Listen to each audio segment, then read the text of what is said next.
And good evening, everyone. Dr. Jonathan Shepard here, host of Ask the Doctors broadcast. It's good to be with you again. I am happy that you have joined me live on a Monday evening, and it is time for us to have our show, Ask the Doctors. Ask the Doctors is a public forum where I will deal with various different issues that pertain to mental health and the other issues that surround our mental well-being. Our show is sponsored by Hope Health Systems, which is my employer, a large mental health organization located in the state of Maryland. So I want you to come on in the room. Please share, please let people know that Ask the Doctors is on right now. I have such a very important topic. It is one that is related again to Black History Month. I say again because a couple of weeks ago we did a series or as part of our series, I should say, we talked about the Black male in the United States of America. And today we're going to talk about the Black female in the United States of America. And there's just been so much that has occurred within our country that relates to Black women and what they're facing in this present day time. And so I want you to come on in the room. I want you to get settled in.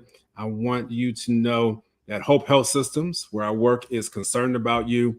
If you are in need of any mental health services, you can go to our website, which is scrolling across the bottom of your screen, and you can fill out a referral if you would. If you're in need of direct care services, we're located here on the west side of Baltimore. That is our headquarters. But if you live in the DMV area and we are able to accommodate you, we will gladly do that.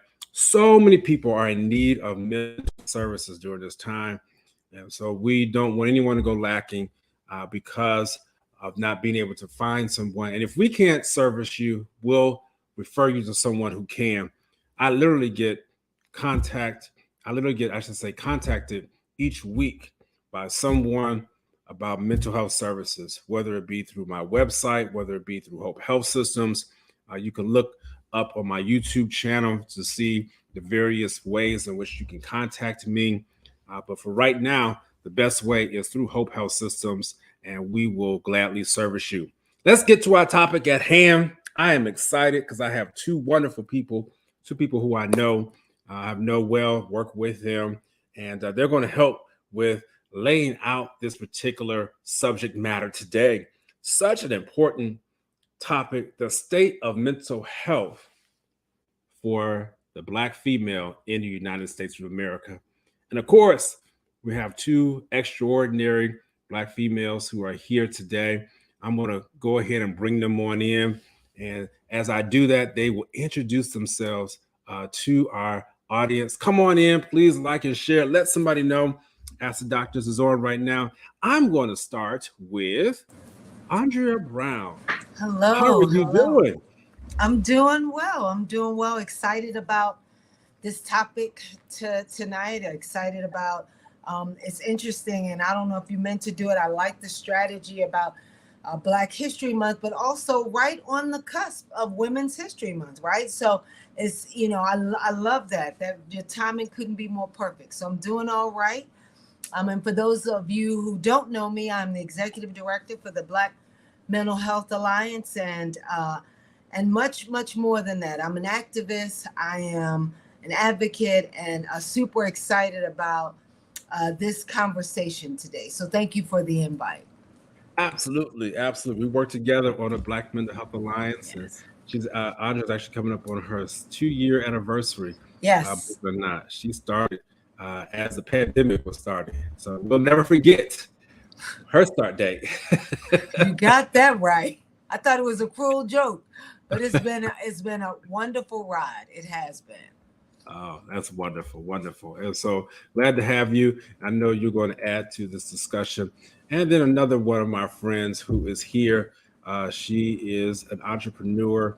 She is a businesswoman, and she's going to come on and introduce herself. Her name is Misha Maynard. How are you doing?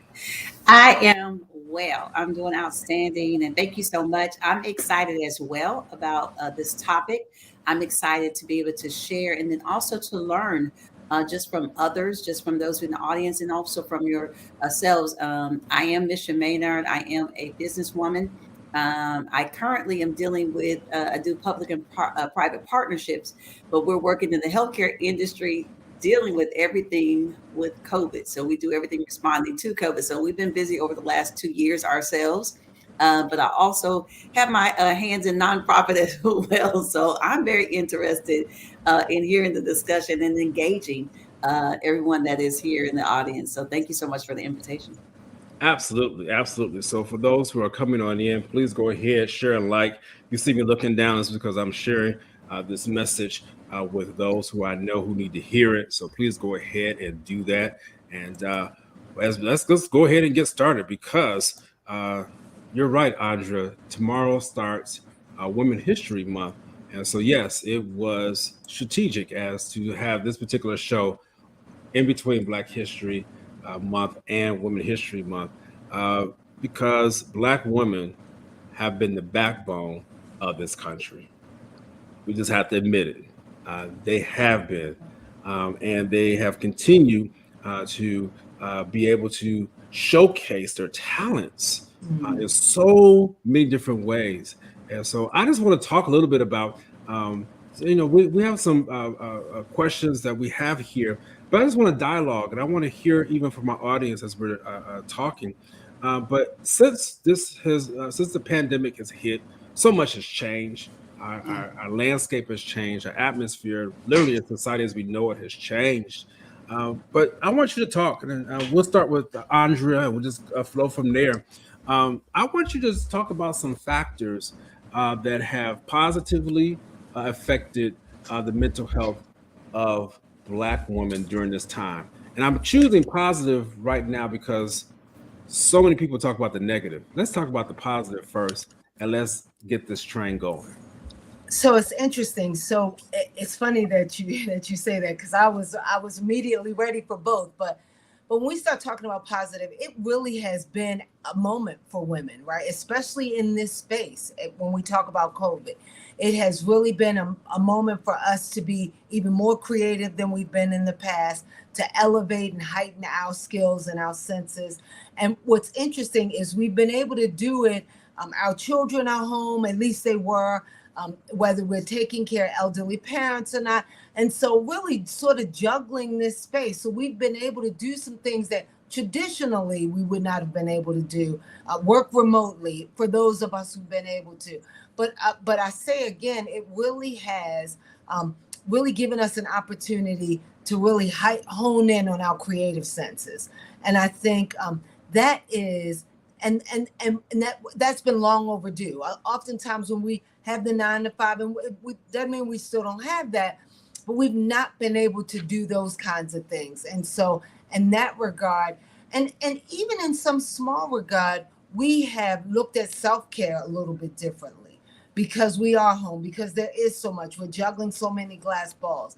And so sort of taking this mantra about how do I care for myself in this space where things are different, where things are changing.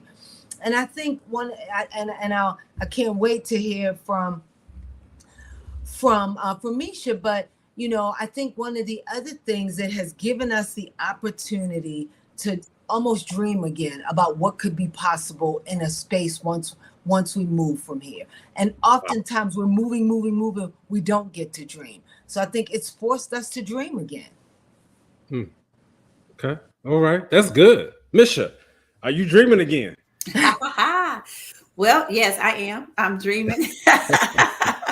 But one of the things I think that Andrea was saying is we had a boom in women-owned businesses. We were already on the uprise, but I mean, we had a big burst.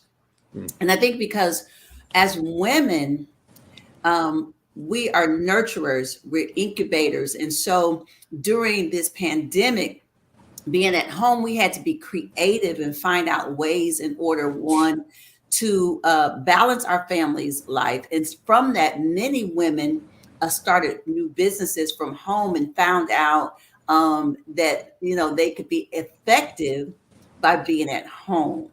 And then those who may have just had maybe some little hobbies on the side, or a small business on the side that wasn't generating, were able to increase revenue streams because they were making themselves available to industries and corporations and organizations, and we became more valuable.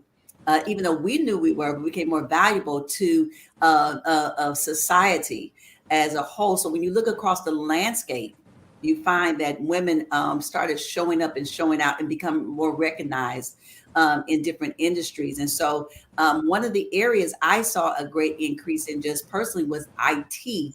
More women came to the forefront in IT and social media and things like that. And so I think that was, to me, is very exciting and needs to be recognized. That not just was when we talk about, like you said, the negative, there's some positive things that really came out of this pandemic. For myself personally, my business increased, the revenue streams increased. I mean, tremendously. I don't really want to go to figures, but just tremendously. And but which allowed me to do more for my passions. More in the community. I'm the community advocate as well. So I wanted to make sure that my people were taken care of. And so I was able to do more with the resources. And so I think that's very important to note. Misha, it's funny, as I was listening to you talk about, revenue streams, I think also, and you alluded to this, we really have been able in this moment to expand our territory, right? And so one of the things that there are days that I can't stand Zoom, but what it has done is we're not limited to the DMV. We're not limited to, we're everywhere now. And so just as I think about women who have started their own businesses or who have been able to concentrate on their businesses, now they don't have to just do it in a region, right? You can take territory. You want to go global, go. It's easier now. And especially with sisters, women at the helm in terms of IT and, and we could go on, but I just, as you were talking, it just reminded me about how this moment has helped us really expand our territory. And we're not limited to the South or the East. We can do whatever. Can I add to that too? Because you just said something that brought to, because a lot of times, especially Black women, we were intimidated in boardrooms and intimidated in male-dominated meetings and intimidated when you're sitting with someone in that group that doesn't look like you. But with Zoom and StreamYard and things like that we've been able to be in the comfort of our own home and really kind of let our hair down and let that creativity, that authentic self come to the forefront. And so all of our treasures and our values and everything that we have, our talent and skills just really came to the forefront. And we've been knocking it out the park because, you're not in the same room and you're able to express yourself and you don't have to worry about the body language and should you say and what should you say. More people have gotten relaxed and things like that. So I just think it has played to the favor of those who have been able to capitalize, and I use that term loosely, capitalize on that place that we've been in with the pandemic. I'm done, Dr. Desheb. You have your show. No, this is this is good. This is why you all were invited, because the flow is wonderful. But let me tell you, with all that has been said, and I love this, and I love the way in which we started, because too many times we hear people just focus on the negative. But I love this whole expansion of territory. That hit me. That really did hit me. And when you said that, as your territory expands, you have to be able to keep up with the territory. If you got an apartment, you might be able to just have enough staff to keep the apartment clean. But when you get the house, you have to hire more personnel. You got to have a greater workforce. And so let's talk about that, because as you are expanding your territory, what are the things that you're having to give up? What are the trade-offs? That's the word that comes with the expansion. You tell me. You know we're gonna go together. You ready, Misha, or you want to go first? I have to say this just from personal. There are some things you give up, but I didn't give up anything. So I need to say that. And let me tell you why.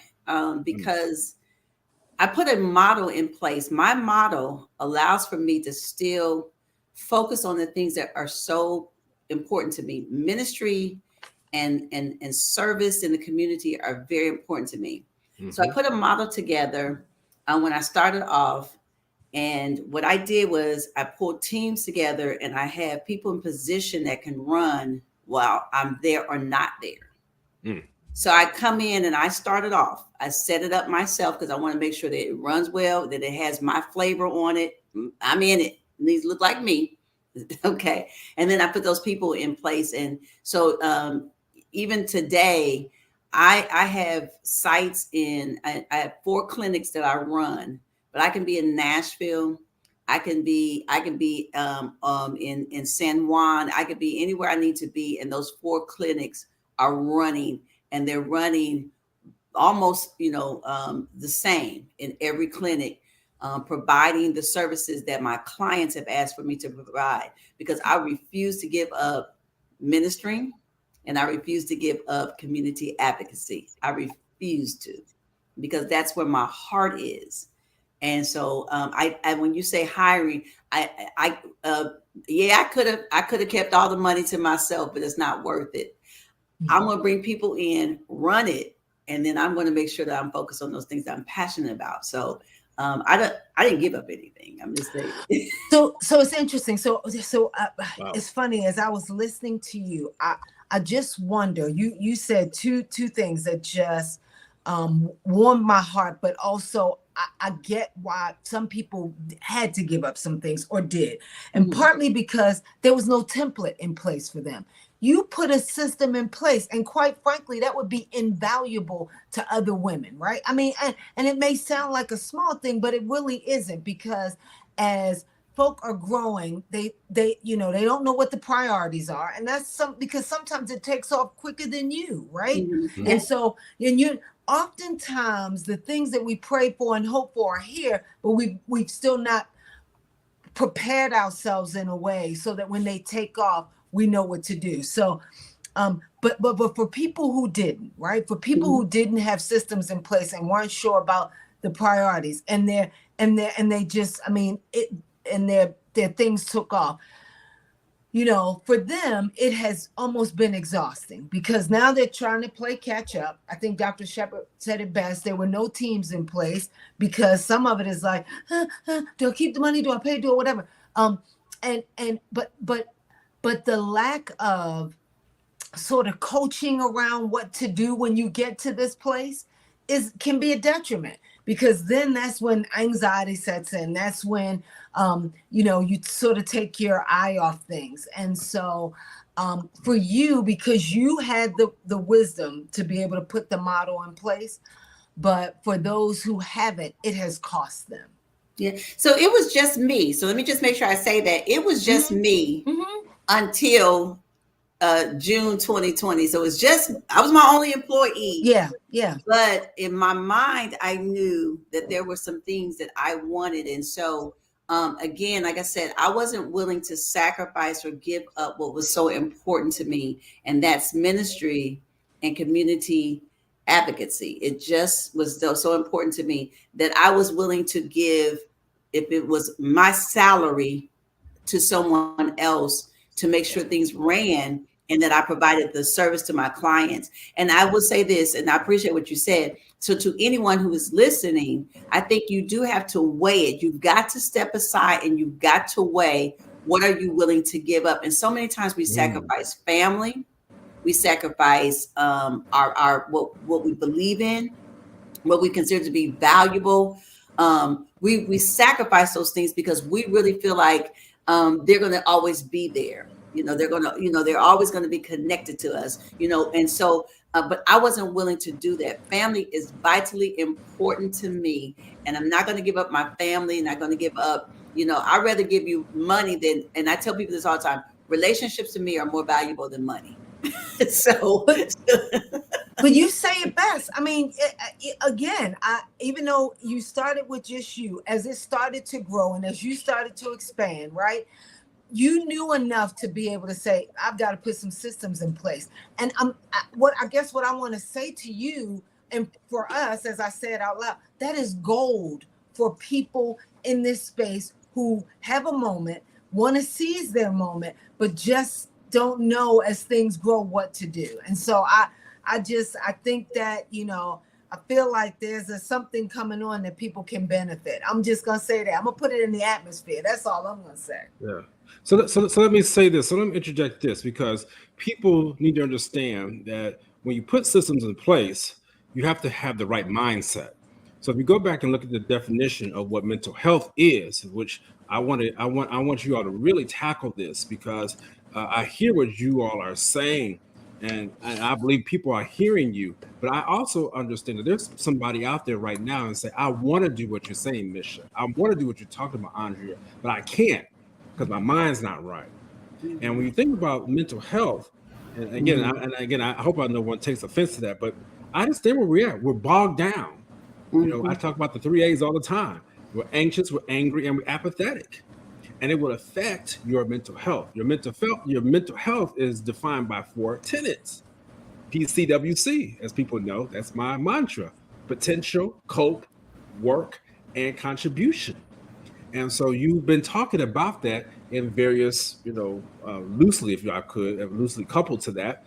But I want you to address that, because there are a lot of people who have potential, and they may not recognize it, but they know they got it, but they can't tap into it because their mental health ain't together. And that's a large part of what mental health is. So I want you to speak to that, because I really do believe that as a whole, our society has taken a hit.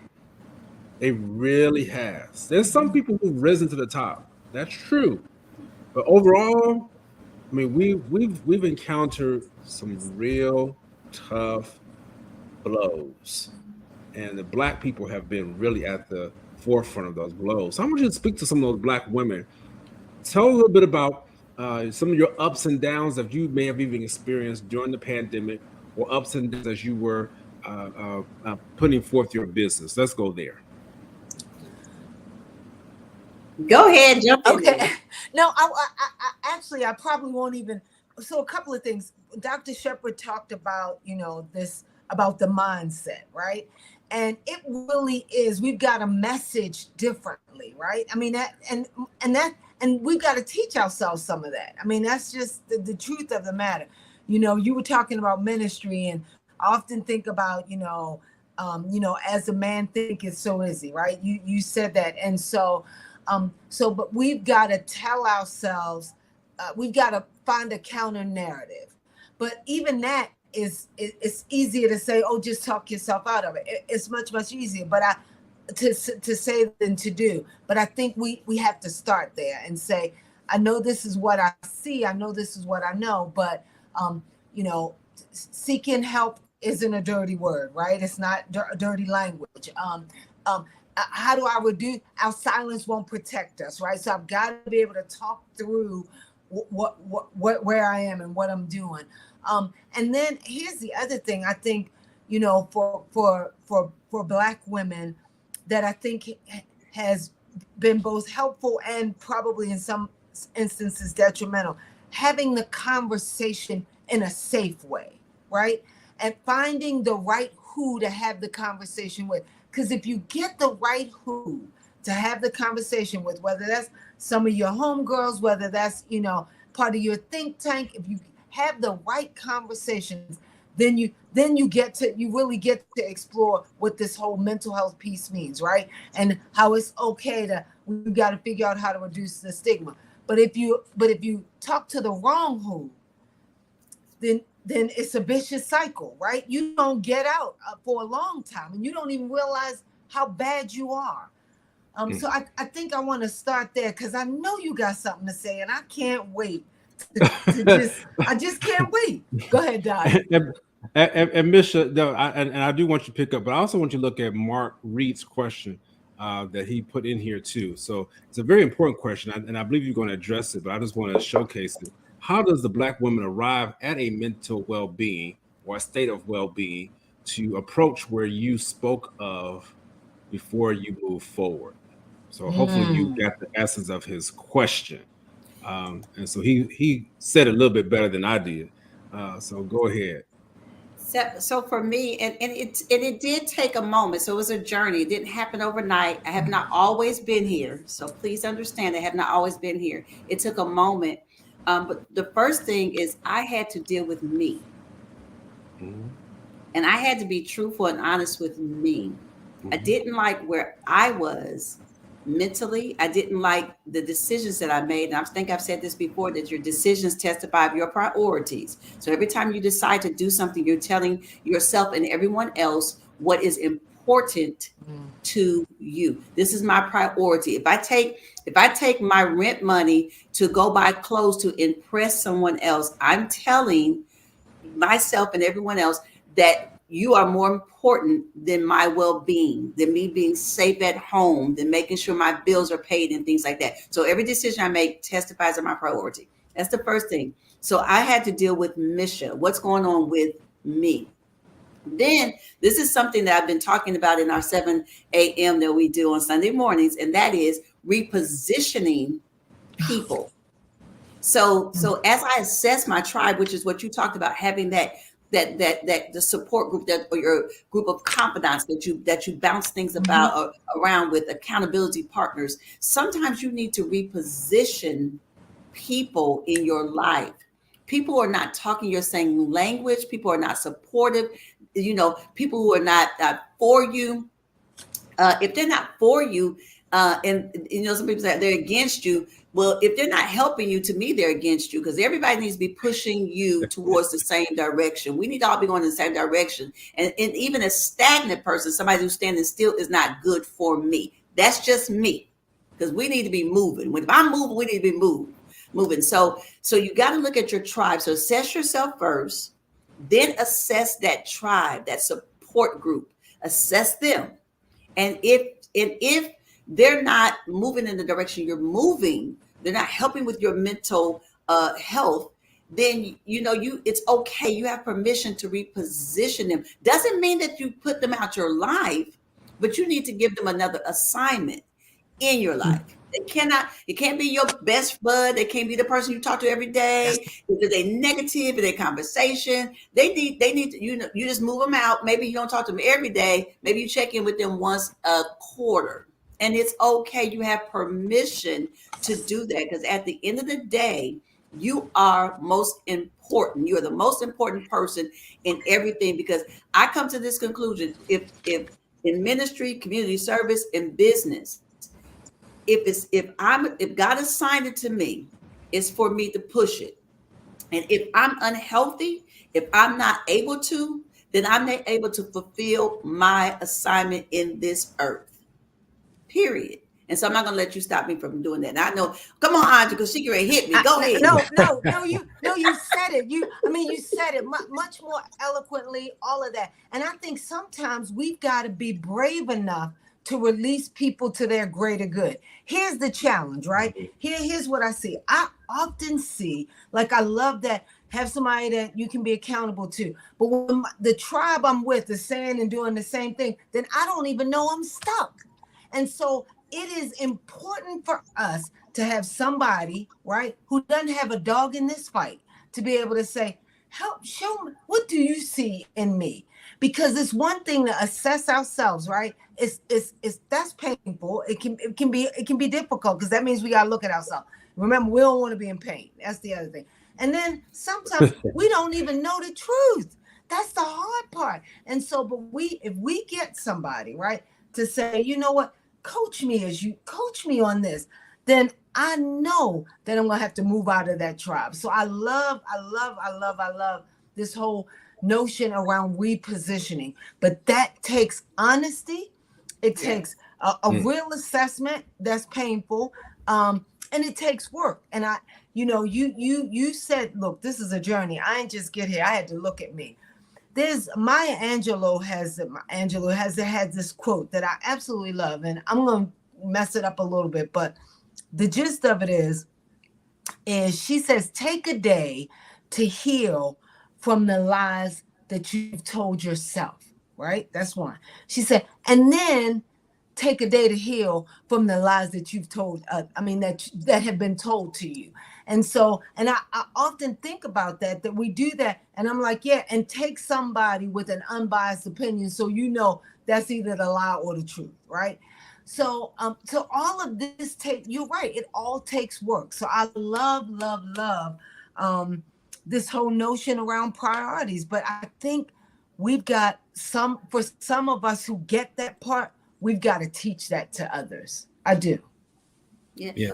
But in the pandemic, that's a lot of that we had the opportunity to do. And I think that's the reason why I hit it hard, because many of us were at home with ourselves. Yes. So you could be at the office where you were blaming everybody else, why you didn't make it, why you didn't get the promotion, why That's right. why this didn't work out. Now you're at home with you. It's been you and on Zoom. And when you were dragging out of bed, see, that to me, you're like a turtle. You carry your house everywhere you go. You was acting like this at your former job, and you acting like this at home. So it's not. It's you. I mean, it's me. I mean, I love it. I love didn't I love it because I was at home. My work ethics is the same. Either you're on Zoom or not. I mean, you're at home or not. I got you. I got it.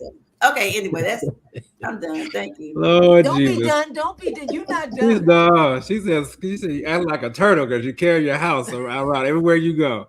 Lord, I love it. I heard it. I heard it. I heard it. I heard it. I heard it. I heard it. Oh, Bishop. Okay. All right. Somebody just say ouch out there. I know that's right. Ouch. Ouch. I'm not carrying my home with me anymore. Let's just make a small pivot, because I really I'm going somewhere, you all. So please stay tuned. I'm just resetting the house, and thank you for all those who are watching. I can see some of you all as I'm looking at my phone who's watching. Thank you so much. And I must say, Mark Reed is someone who's known me from when I was, oh Lord, I won't say how old, but we go way back, age 4, 5, 6, something like that. So that's how far we go back. So thank you, my brother, for sharing that question. Very important. I want to, I'm just swerving just a little bit, not changing gears, but we're talking about the state of mental health of the Black female in the United States.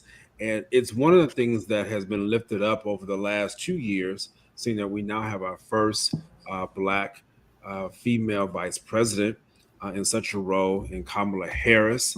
And now we just had a Black female nominated to the Supreme Court, Ketanji Brown. I always mess up her first name, Ketanji Brown. Yeah. And so this is quite an achievement, quite an accomplishment for us. I want you to speak to this, and not just speak to it in the fact that we're proud and honored that she was nominated, but I want you to utilize that as a backdrop to speak again to the state of mental health of the Black woman in this country. How does this uplift? Does this uplift? Does it put now a spotlight on them that we're not ready to uphold? Because we put a spotlight, yeah, you're the center of attention, but you can see some flaws. So again, help me in balancing that out. Help our audience in doing such. Andrea's gonna have to jump on that one first. So let me say this. So it's interesting. So we would be remiss if we didn't say we were proud, right? Mm-hmm. And we all have to own that, right? Because so we're gonna say that. Here's what I will say though. The last few weeks we've seen tons and tons of articles on high functioning Black women and depression, right? Mm. And when I tell you, it's been article upon article about, how do we talk about it? Do we recognize it? Blah, blah, blah. And so I think it is great to be in this space. It is great to, but I remember vividly, I was in a different position, but I remember vividly the sort of hell Loretta Lynch went through with that process, right? And how you could see from start to finish how it just weighed on her. She had goo gobs of support from Black women, every sorority around, including her own. I mean, just kind of, but I saw the weight of that. And we have moved since then to now. And so now that there's this whole notion around, depression in high functioning Black women. And so, it's one thing to be able to say, oh my gosh, I aspire to be, but it's also this, how do I balance that, right? What does that look like? And what should I be doing as a Black woman? What should we be doing as a friend, as a sister, as a, maybe even looking from the cheap seats? How do we help her and others like her and us, balance that space, whatever that looks like, and acknowledge the need for, acknowledge the need for not just balance, but to be able to take care of herself. Because that's the other thing. Sometimes we get in these spaces and we lose our voice, right? And so how do we, and I don't know it all, but I think we've got, I don't know, but I think we've got to figure out how to almost, I want to be careful how I say it, but almost sound the alarm on this sort of mask for high functioning women in depression. And I don't know that answered your question, but again, that's all we keep seeing. That's all we keep seeing. And I remember vividly, I was in a different position, and as a community activist, I saw what that brutal confirmation did to her. And so, how do we help prepare her for that and other women? Because you talk about, we saw a surge of women in IT, but there's also this surge of women running for office, right? Being in that space. So how do we prep them for that? And I don't know. I don't know what that, and how do we help them stay balanced in that, especially as we talk about their mental health and well-being. Interesting. I hadn't thought about it from that take. Come on, Misha. How do we do it? Now, and I'm not going to answer how we do it because Okay. my reply to this question probably is a little bit different. It's 2022, and we have a Black woman who's going to be on the Supreme Court. We're called upon as Black women to carry politics now. We put so many people in office, mainly men in office. Nothing against men. I love men. I love my Black men. But we put men in office.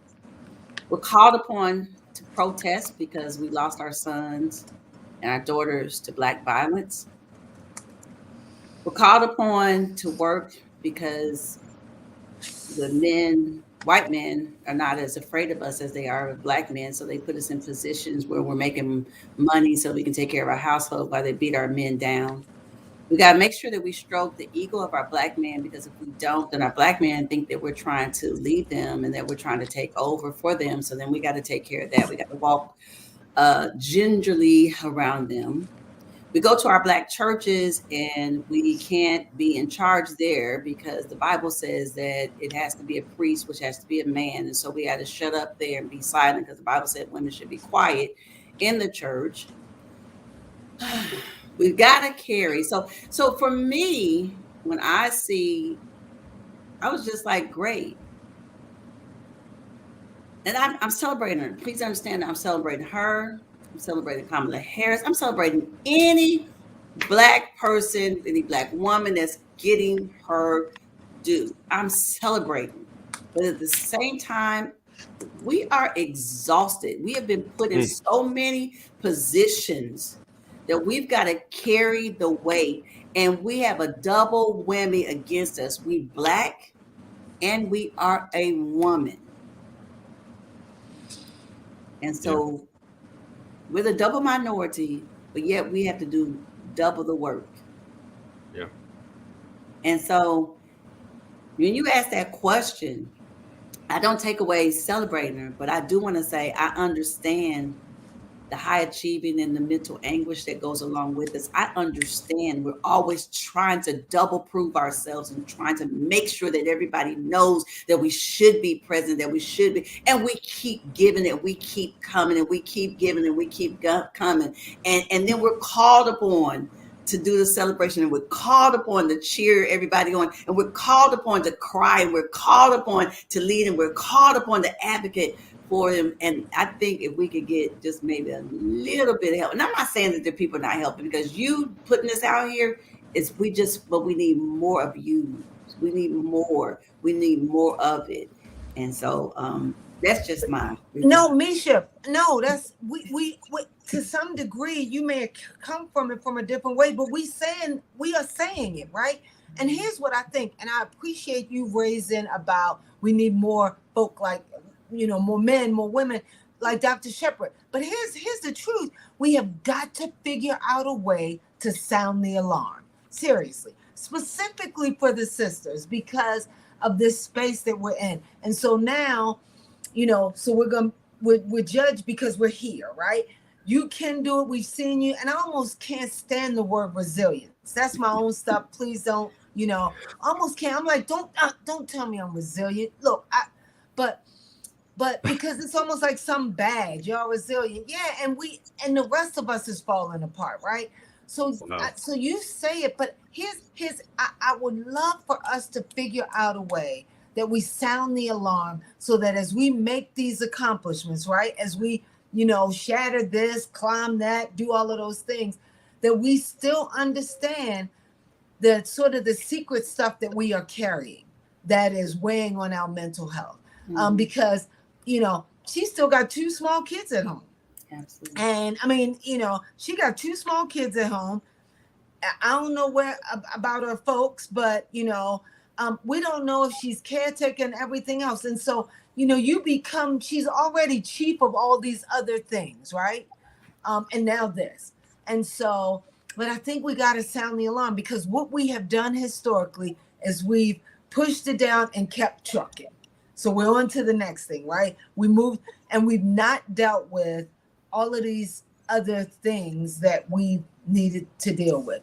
And Dr. Shepherd, I'm going to give this back to you, but I want to raise just one thing. So as I was listening to you talk, I remembered how I felt when Breonna Taylor was killed, right? For weeks, I was angry. I was like, I got to talk to somebody. And I couldn't, I wrestled with, why am I mad? Why am I, and, because she's a Black woman. Well, here's why I was mad. I realized this, but this really meant I had to be able to share what I was feeling.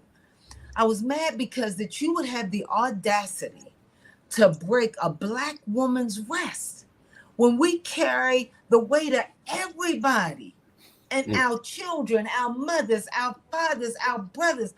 You have the nerve to break my rest. I don't get enough sleep. And so, and so I mean, but I say that, just think, I was able to finally articulate it and talk about it. But you think about the women that are not talking about how they felt about that, right?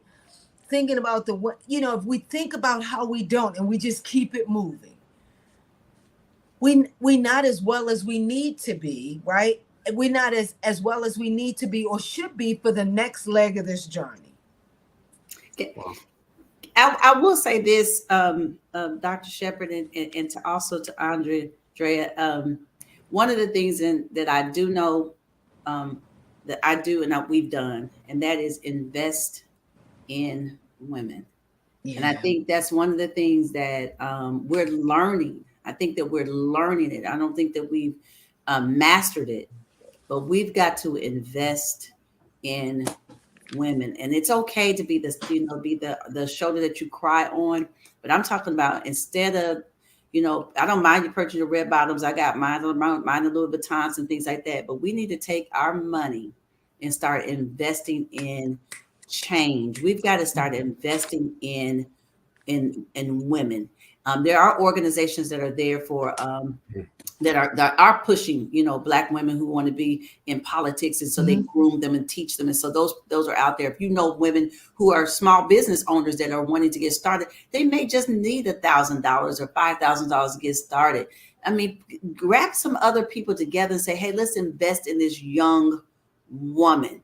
Let's do this so that we can make sure that these young women that are coming up have a better chance of making it sooner or quicker than what we had, that those of us who so-called have become successful.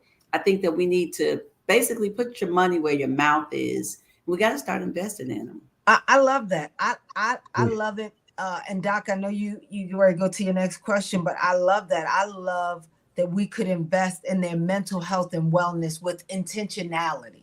Right? I like it. With intentionality, you know, and I promise, Doc, this is the last thing I'm going to say about this, because there is, oftentimes we talk about, self-care, blah, blah, blah, and it's starting to be the new sexy thing, right? But there is the express care, and then there's restaurant, right? So express is I run through a drive-through, get myself something quick, right? So whatever that looks like, I don't know. But what you raise is like restaurant. So I sit at the table, my napkin is in my but somebody is coming over on a regular to fill my water. It hasn't even gotten to the bottom yet. So what you are really talking about is this notion around I wrote it down about how we invest in women. And so I said, maybe we invest in, how do we help them stay, recognize some dangers, right? Recognize some dangers, be honest with themselves, and then, assess their mental health. Because then if we do that, right, then they there for the long haul. Then they have learned some things. They don't have to have the bumps and the hiccups that we had. For weeks, I couldn't sleep after Breonna Taylor because I was mad. But I would stay mad because I hadn't talked to anybody. But I like the notion that's a recipe for success. That's all I'm going to say. I'm sorry, Dr. Shepherd. She started it, though. This is wonderful, and it's organic conversation. And I'm just really amazed because I didn't realize the conversation would take the turn that it has taken in regards to the preparation. That's what you're talking about. You're talking about preparation. You're talking about investment. You're talking about laying a foundation. And so much of that has to do with setting a mindset. It can't be a quick fix. And that's what I'm afraid of and I'm not here to talk politics, but you need to be careful of those who are just trying to make quick fixes of putting people who look like us in office just to say that they checked off a box. This is not about checking off a box. This is literally, the show is about the state of the mental health of the Black female in the United States of America. And I'm very much concerned about our mental health. There has already been stated that we are in crises. The pandemic has not just been for COVID-19. We are in a mental health crisis. It's been talked about through the Surgeon General for our children, it's for our adults. And now I'm just bringing light and shining light upon for our Black females, our Black males, but Black females in particular today. So I like what you're saying. And so we do wish her well, Ketanji Brown, as she goes through. And I pray that people have worked at preparing her mentally. Because even if you make it to the court, just like, what's his name? The Black man who's on there now. My Lord, he's actually the longest sitting justice right now. I can't think of his name. I see his face. You're not talking about Clarence Thomas. Clarence Thomas. Yeah. Clarence Thomas, Lord. Okay, now see, look at that. People still remember. I was just going into high school. People still remember that particular, I guess not trial, nomination hearing. He made it to the court. Remember that? Yep. But people still remember because they raked him through the coast. Now, again, I ain't getting into whether or not she not made it or not. Or whether the woman who made the allegations against him, and please remind me of her name again, Black woman. but my name is escaping me. I can see it. I can see her face. If you're listening right now, put in the comment section. I hate to say names and say people. I don't like just calling people the black woman. I want to put a name to her. Can I jump in right there? I know. Was it Ann something, right? I'm going to tell you right now. Okay. Yeah, I think you're right. And I'm going to tell you. Hill or something like that. Anyway, Anita Hill. Thank you. But even in that situation, yes, she was sought after by someone to testify against him, a black man. So a black woman was sought after by somebody, used again to bring down a black man. Wow. Regardless of the party affiliation, somebody brought her, somebody dug into his past, somebody dug something up so that he couldn't get into position. But they used us again. And that's all I'm saying is there's so many roles we play that have contributed to our status, to contribute to our state of our mental state, that contributes to this as a whole that we're placed in, that we've got to be mindful, we've got to be careful, and we need to be covered, and we need to be protected, and we need to be, we've got to invest, and I don't mean just money invested, but we need to be invested in. By society owes us some stuff, but we also need to be invested in by our allies and by others. We've got to be, I love it. We've got to be intentional about it as well, because we're pulled and we're used and we're, okay. Yeah. I'm finished. No, don't. You, there it is right there. Honestly, there it is. Yeah. And so, with that said, I pray that someone is preparing her for that. Yes. And you need to do that. So I like what you're saying. Mark has another question, and I'm just going to ask it a different way. It's a lengthy statement that he put out there. But why do women feel that it has to be carried by them? So what do you say by carried? The fact of how they carry the responsibilities at home, the church, the workplace. It is definitely a reality. But why do some individuals feel as if they have to carry it by themselves? Why do some women feel like they have to do those things or carry those responsibilities by themselves? I'll let you all answer that. And I probably would say well, just reality is that most of the times we are carrying it by ourselves.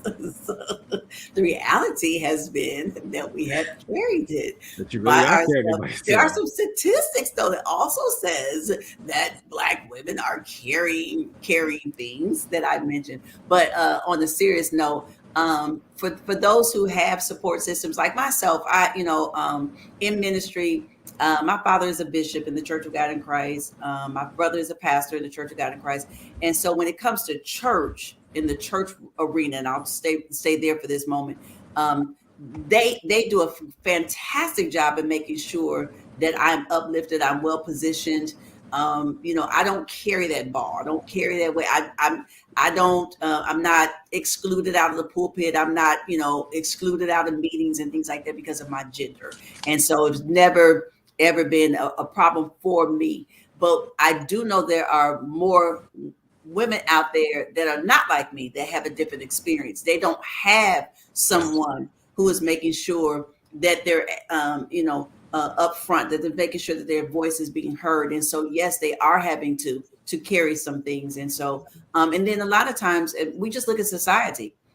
We know that it's been strategically designed that the Black man has been taken out of homes. It's been strategically designed that Black families have been broken up and pulled apart. And so it leaves the woman fending for herself and fending for her children and for the well-being of the family. And so that's been strategically designed. I don't know who has been designed by, I'm not going to point any fingers, but that's just reality. You can go back and read that in the history. We know that.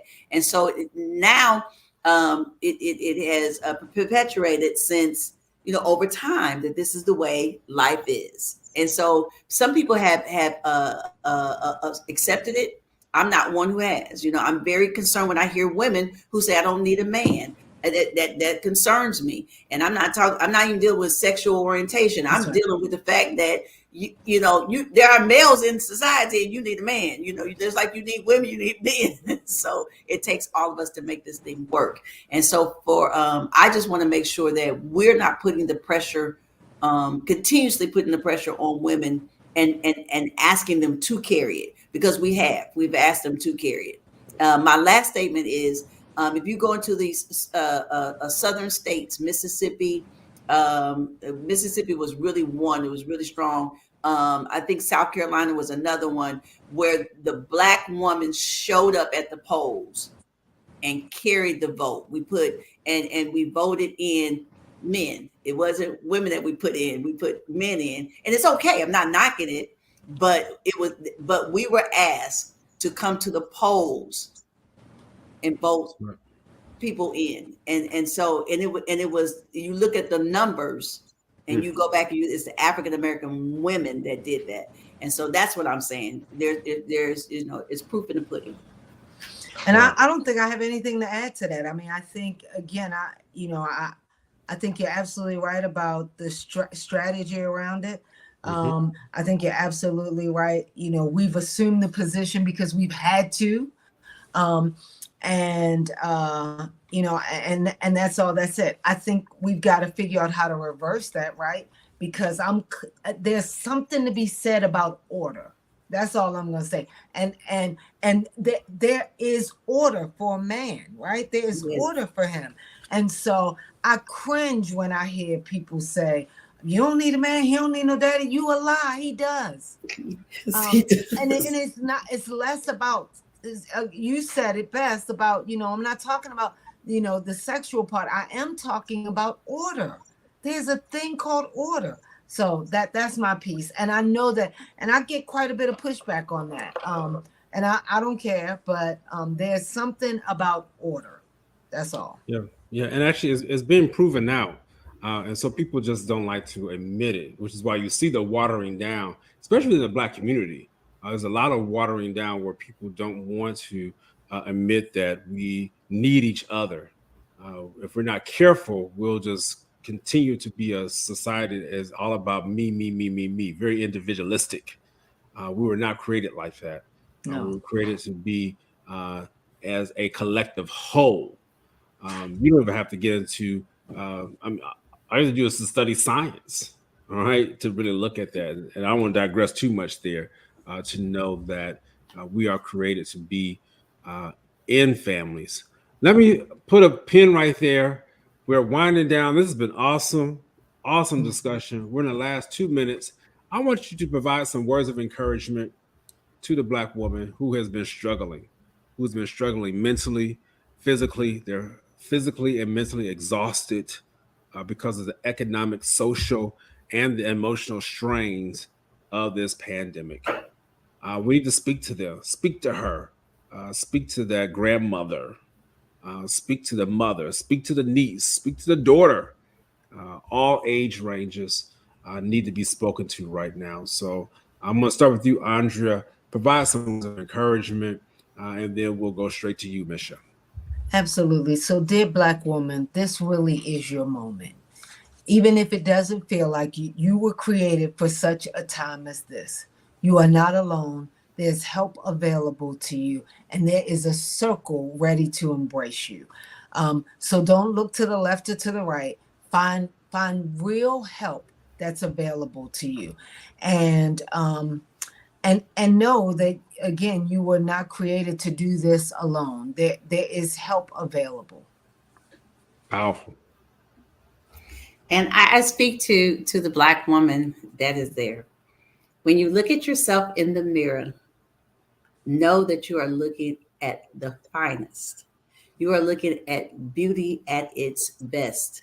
And I'm not talking about only the outward, but the inward person more than anything else. You have been created to produce. You've been created to nurture. You've been created to make things happen, to make greatness, to birth out greatness. And so when you realize that, when you really accept that in your heart and in your mind, and you will begin to see how life will look different for you. So I encourage you to take those moments every single day to look at yourself in the mirror and to affirm yourself that you are fearfully, you are wonderfully made. You are made in the eyes of the Heavenly Father. And just know this, that when He made you, He made the very best. And you've got to accept that in your heart and your mind, because out of your heart flows the issues of life. Wow. Well, with that said, everyone who's on here right now live, you should feel encouraged, and you need to go and share that message with another Black female. This show, you need to go take with you, go to our various pages, and literally play this over. I am thankful for the people who are going to watch this again. This show has been tremendous, tremendous insight on how to be able to navigate through the different trials, if you would, the different courses that we are taking and going through right now. Thank you, Mark. You just co-signed me. Powerful. It really was a powerful session. This is going to help someone. I know it is. And for those who are already saying, well, I got this is going to help fuel you, because I want to go back to what we said at the very beginning. And that really has stuck with me. The expansion of our territory. And as you expand your territory, these encouraging statements you're going to have to go back and listen to again, because as you gather more, you're going to have to be able to gain more of insight and gain more strength within. And your mental health, let me tell you, has got to be tip top shape. I don't care too much about what your physical body looks like. I mean, all right, all right. I won't say too much there, but your mind got to be together. All right, you can look good on the outside, but if your mind is tore up or jacked up, as I've been saying lately, then it's not going to be any good. And so we want to make sure your mental health is well.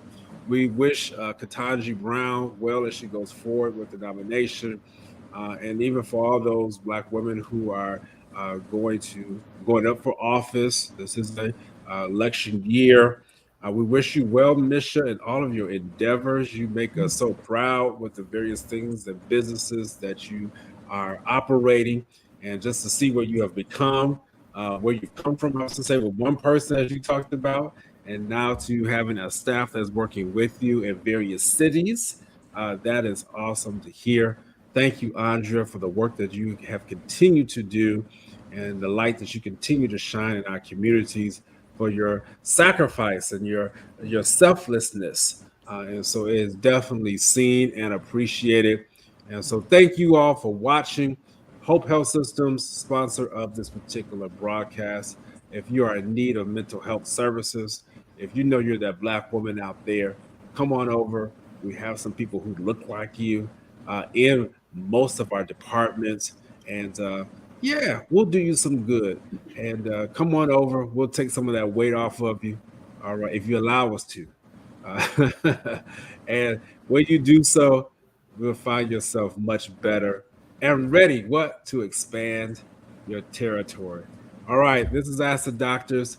I look forward to our next installment. We're preparing for the month of March, and I have some great things in store for you. I'm signing off now. Our guests are going to remain with me. Please take care. Please be safe. I know mask mandates are dropping, and so that's a wonderful thing. I'll go on public and say this. I have not said this out loud yet. This is my first time saying it. I do believe we're at the turning point. I have never said that before. It's been 2 years. I've been, if anybody's been following me for 2 years, you know I've been on top of it. This feels different. This feels different. I really do believe we are at the turning point, and I pray to God that it is. What does that mean, Dr. Shepard? I think we are learning how to manage this, and that we will start to be able to expand our territory even more. So just wanted to go on record for saying that, just in case someone says, he said it, but he didn't put it on record. This is on record today. That I do believe that we are in the turning point for the better in this COVID-19 pandemic. Please take care. Please be safe. I'll see you next time